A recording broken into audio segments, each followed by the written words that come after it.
নমস্কার, কল্পনা রান্নাঘরে আপনাদের সবাইকে স্বাগত। আমি কদিন ধরে বাংলাদেশি ভিডিওগুলো দেখছি।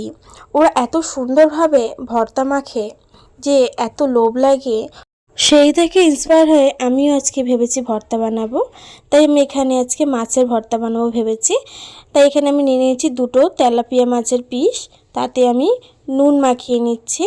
নুন, হলুদ গুঁড়ো ভালো করে মাখিয়ে নিচ্ছি। মাখানো হয়ে গেলে আমি এখানে কড়ার মধ্যে সর্ষের তেল গরম করে নিয়েছি। দিয়ে আমি এখানে মাছগুলো দিয়ে দিচ্ছি। এখানে আমি দুটো মাছের পিস দিয়ে দিচ্ছি। আর দিয়ে দিচ্ছি আমি এখানে দুটো টমেটো ধুয়ে আমি দিয়ে দিয়েছি এখানে। আর দিয়ে দিয়েছি গোটা গোটা পেঁয়াজ, সেটাও আমি দিয়ে দিচ্ছি। যেহেতু আমি ভর্তা করব তাই জন্য আমি এখানে সব গোটা গোটা রেখেছি। আর দিয়ে দিচ্ছি এখানে কটা রসুন, সেটাও আমি গোটাই রেখেছি। আর ঝাল অনুযায়ী আমি একটা লঙ্কা দিয়ে দিয়েছি। দিয়ে আমি সব কিছু উল্টে পাল্টে একটু ফ্রাই করে নেব। দেখুন আমার এক পিঠ ভাজা হয়ে গেছে, তাই আমি অন্য পিঠে ফ্রাই করার জন্য উল্টে পাল্টে নিচ্ছি। সব কিছু উল্টে পাল্টে নেব, পেঁয়াজ, টমেটো, রসুন সব কিছুই আমি উল্টে পাল্টে ভেজে নেব।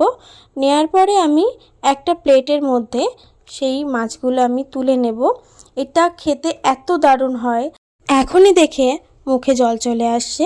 জানি না এটা মাখার পরে কেমন হতে পারে বা কী হবে। যাই হোক, আমি এখানে সব কিছু প্লেটের মধ্যে তুলে নিয়েছি। নেওয়া হয়ে গেলে টমেটো থেকে আমি টমেটোর খোসাটা ছাড়িয়ে নিচ্ছি, যে খোসা আছে। এখানে আমি মাছ ছাড়িয়ে নেব। এখানে কাঁটাগুলো বার করে নেব। খুব সাবধানে কাঁটাগুলো আপনারা বার করে নেবেন, মাছ থেকে কাঁটা আলাদা করে নেবেন।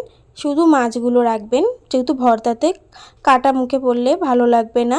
তাই আমি এখানে সব কাঁটা বার করে নেব, শুধু মাছটা রাখবো। আমি এরকমভাবে দেখুন এই চামচ দিয়ে আমি প্রথমে মাছগুলো ছাড়িয়ে নিচ্ছি, তারপরে আমি কাঁটাগুলো বার করে নেব ঠিক করে। এটা একটুখানি এই প্রসেসটা একটু ঠিকঠাক করে করবেন, তাতে কাঁটা না থেকে যায়। তাতে আমি এখানে দেখে নিচ্ছি এখানে কাঁটা আছে কি না, আমি সেটা ভালো করে দেখে নিচ্ছি। দেখুন আমি এখানে ভালো করে দেখে নিচ্ছি। অন্যদিকে আমি এখানে যেগুলো ফ্রাই করেছিলাম মাছের সাথে, সেগুলো এখানে মেখে নিচ্ছি। এখানে আমি লঙ্কাটা ফার্স্টে একটু মেখে নিয়েছি। তারপরে আমি এখানে যে টমেটোটা ছিল সেটাও ভালো করে পেস্টের মতো করে একটুখানি মেখে নিচ্ছি।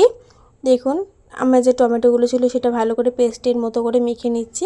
যবে থেকে আমি এই ভর্তার রেসিপিটা দেখেছি তবে থেকে আমি যেন একটা ভর্তা লাভার হয়ে উঠেছি। আমি নেক্সট অন্য কোনো ভিডিওতে আমি আবার অন্য কোনো ভর্তা আমি শেয়ার করব। টমেটো মাখা হয়ে গেলে এখানে আমি যে রসুন ছিল, রসুনটাও ভালো করে মেখে নিয়েছি। তারপরে দিয়েছি এখানে পেঁয়াজটা, যে পেঁয়াজটাও আমি ভেজেছিলাম সেই পেঁয়াজটাও দিয়ে দিচ্ছি। পেঁয়াজটা একদম ভালো করে মেখে নেবেন না, এরকমভাবে একটু একটু গোটা গোটা রেখে দেবেন, এটা মুখে পড়লে ভালো লাগবে। টমেটোটা ভালো করে পেস্ট করে নিতে পারেন, একদম হাত দিয়ে চেপে চেপে ভালো করে, কিন্তু পেঁয়াজটা এরকমভাবে একটু গোটা গোটা মতো রেখে দেবেন, তাতে ভাতের সাথে মাখালে খেতে দারুণ লাগে। এখানে নুনটা দেওয়া হয়নি, তাই আমি এখানে একটু নুনটা দিয়ে দিচ্ছি। লাস্টে আমি নুন দিয়ে দিয়েছি এখানে, আপনারা নুনটা আগেই দিয়ে নেবেন। দেয়া হয়ে গেলে আমি সমস্ত সব কিছু একসাথে আমি মেখে নিচ্ছি। এটা আপনারা যারা ভর্তা লাভার আছেন তাদের জন্য এই রেসিপিটা আমার থাকলো। আমিও একটা ভর্তা লাভার হয়ে উঠেছি। আশা করি এই ভিডিওটা সব ভর্তা লাভারদের পছন্দ হবে। দেখা হচ্ছে নেক্সট অন্য কোনো রান্নার ভিডিও নিয়ে। ততদিন ভালো থাকবেন, সুস্থ থাকবেন। ধন্যবাদ।